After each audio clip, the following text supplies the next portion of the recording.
acho que para iniciar essa questão sobre, né, a possibilidade da construção de ações afirmativas na pós-graduação, acho que é importante a gente retornar a um debate sobre a produção e a construção e consolidação da possibilidade de ação afirmativa na graduação. E aqui a URGS, então, teve um papel estratégico no Rio Grande do Sul para pensar, né, as políticas de ações afirmativas, dialogando com, obviamente, um debate nacional na implementação na graduação. Eu fui filha da política de ação afirmativa na graduação, na UFSM, na primeira turma também, no caso lá em 2009. E o debate da política de ação afirmativa na pós-graduação estava sendo realizado em inúmeras instituições e, obviamente, a URGS estava também neste processo. E aí, naquele período, no caso, na seleção de 2016 para a turma de 2017, nós fomos nos primeiros cursos a implementar a política de ação afirmativa na pós-graduação aqui na universidade. Acredito que nós e a educação fomos os pioneiros a pensar, né, a política pública de ação afirmativa na perspectiva do ingresso.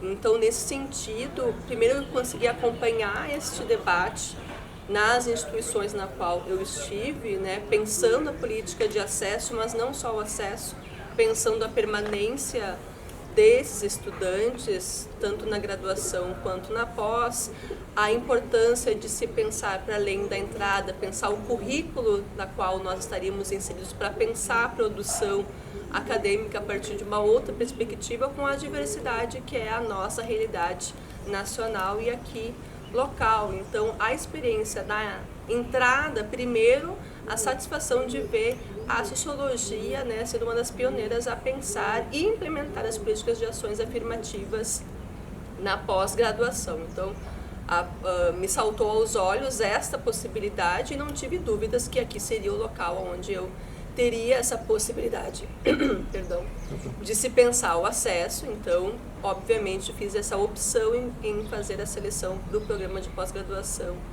em Sociologia, né? E aí, para minha grata surpresa, na primeira seleção, já tive a oportunidade de ser parte da primeira turma, né? E poder acompanhar também a entrada dos demais colegas que foram acessando a partir dos demais anos.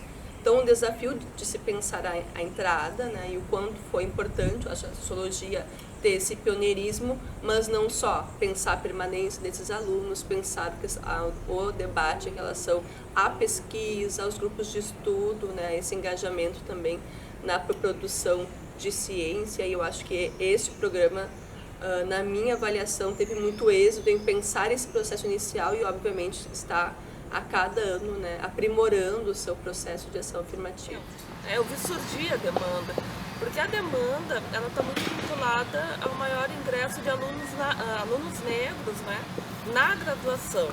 E algo que foi muito interessante é que essa reivindicação foi tomando corpo e começou a abranger outros grupos.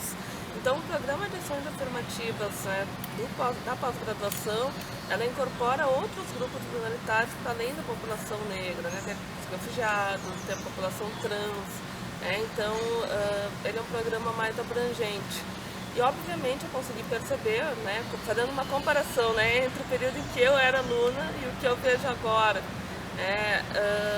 Nós tínhamos pouquíssimas pessoas negras na universidade, né, e também na pós-graduação. No doutorado eu era a única aluna negra e certamente a política de ação afirmativa não está conseguindo transformar essa realidade. A política de ações afirmativas, nosso programa, é algo que eu me orgulho muito de ter participado, né, porque ela partiu da constatação, então, de que tinha uma lacuna, né, muito evidente, que não vinha sendo suprida ao passar dos anos, né? Então, só para ilustrar, e eu acho que essa é uma parte da história que é importante de ser contada, de ser registrada, quando a gente começou a fazer o processo de discussão, então, dessa política de ações afirmativas, esse processo começou numa reunião do conselho, então uma reunião em que todos os professores e professoras do programa participam, né? E aí a Marilis, como coordenadora, colocou essa pauta e abriu para discussão, para ver como, né, os colegas e as colegas iriam reagir.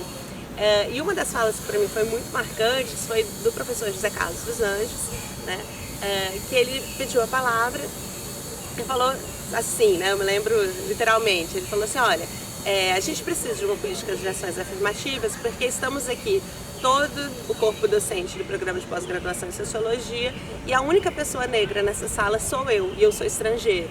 Então isso mostra pra gente a lacuna evidente, né, que existe na pós-graduação brasileira, na formação de docentes, de pesquisadores.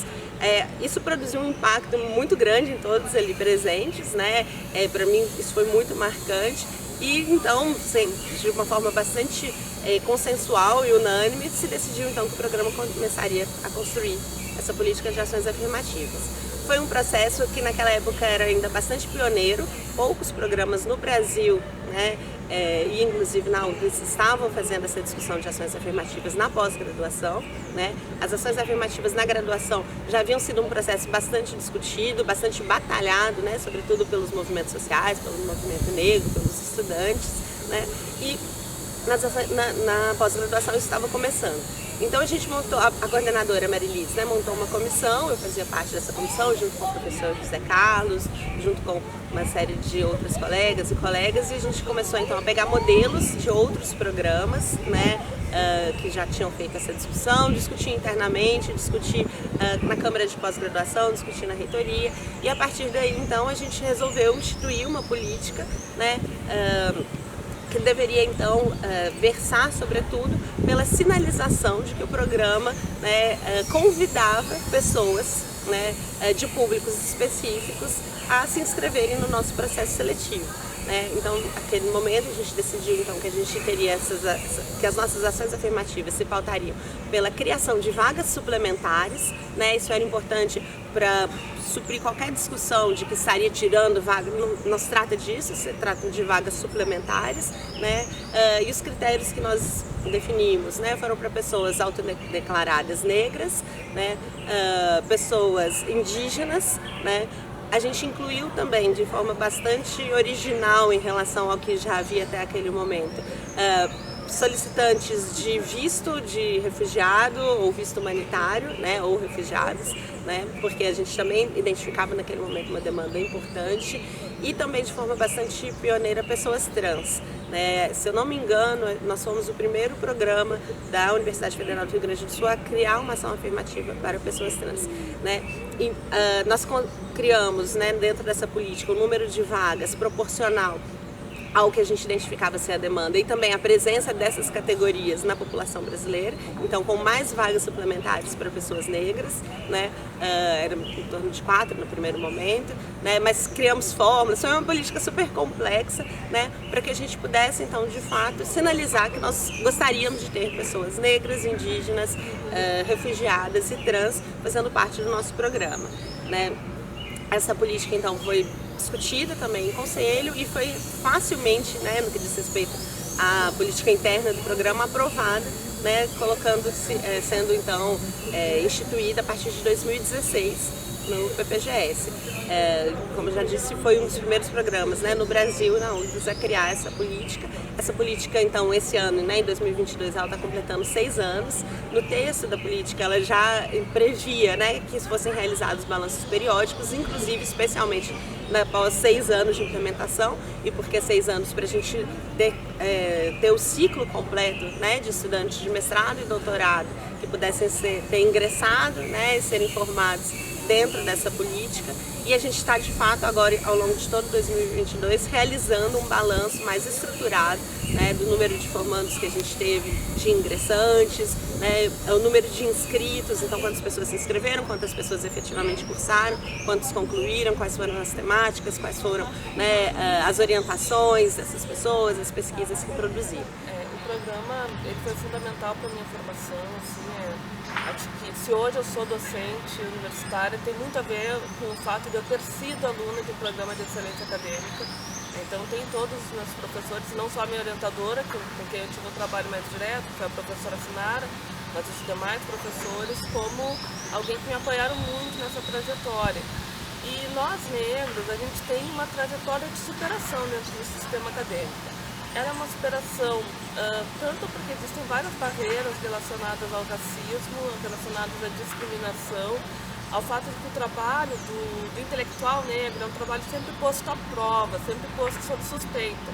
Então, muitas vezes a gente precisa provar que nós também estamos produzindo conhecimento. Eu acho fundamental que cada vez mais pessoas negras se inscrevam em programas de pós-graduação de excelência, como é o programa de pós-graduação da URGS, porque nós ainda somos minorias. E eu vejo assim, quando os alunos, né, me encontram em sala de aula, né, que legal, a gente vai ter uma professora negra. É uma questão de representatividade que importa muito. Eles conseguem se projetar a partir da minha presença. É claro que a gente não precisa ter todos os docentes negros, mas faz muita diferença para um aluno negro ter também uma docente negra. Então acho que tem esse papel fundamental, sabe, de servir de exemplo, de criar no imaginário desses alunos a ideia de que sim, pode ser possível. Eu não estou querendo minimizar as barreiras que a gente encontra, mas poder mostrar para esses alunos que a gente pode superar essas barreiras é uma questão bem importante para mim, sabe? Eu acho que existe um grau de exigência muito maior em relação a nós negros. Nós temos que provar 2 vezes mais que nós somos capazes, né? E isso nem sempre é possível. Isso explica por que tem tão poucas pessoas negras na pós-graduação e tão poucas pessoas negras como docentes. Claro que essa política, né, a gente identifica que ela precisa avançar em muitos aspectos, mas a gente já identifica que ela produziu diferença, sim, né? A gente já teve estudantes que ingressaram no PPGS por todas essas linhas, nenhuma dessas linhas se mostrou, né, desnecessária, ao contrário, né? Sobretudo, a gente teve pessoas ingressando a partir das vagas suplementares para pessoas negras, mas também acho que é um dado muito importante que a gente teve um aumento no número de inscrição de pessoas que se inscrevem, então optando, né, por concorrerem às vagas de ações afirmativas, mas ao longo do processo seletivo, a gente tem a opção de quem que se inscreveu demandando essa vaga suplementar, se ela está com uma nota que a coloca dentro do ingresso universal, né, ou seja, junto dos não optantes, ela é transferida justamente para liberar mais vagas suplementares, né, para que a gente possa então ter mais pessoas, sejam negras, sejam indígenas, participando do processo. E o que a gente vê é que a maior parte das pessoas hoje que se inscrevem para concorrer às vagas suplementares, elas entram como não optantes, né? E isso acena algumas coisas importantes que a gente está, inclusive, tentando enfrentar agora nessa política de ações afirmativas, no balanço dessa política, né? Mas que diz o quanto que, mais do que a necessidade de uma abertura de novas vagas, o que precisa, muitas vezes, é desse estímulo, dessa sinalização, né, de que as pessoas são desejadas no programa, que elas são bem-vindas, e aí as pessoas, então, superam, né, algumas dessas barreiras e se inscrevem para participar do nosso programa, né? Então, desde 2016, essa política é um dos cernes do planejamento estratégico do programa, né? É algo bastante, não é algo acessório na política do programa, ao contrário, né? A gente considera que isso é extremamente necessário, né, para que o programa se qualifique, né, seja em termos epistemológicos, seja em termos de excelência, seja em termos, né, de composição do seu corpo mesmo, discente e docente.